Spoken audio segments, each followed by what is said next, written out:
నిరతం ఓ ప్రభువా నిన్నే నేను సేవింతున్ ఓ ప్రభువా నిన్నే నేను సేవింతున్ ఏలియా వాళ్ళ విశ్వాసముంచి పలు శ్రమలాల ధైర్యము కలిగి ఎలీషా వాళ్ళ దీనుడనై రెండింతల ఆత్మను పొంది నిన్నునే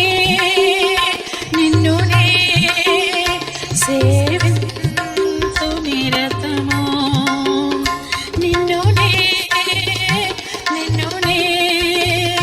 సేవింతు నిరతము.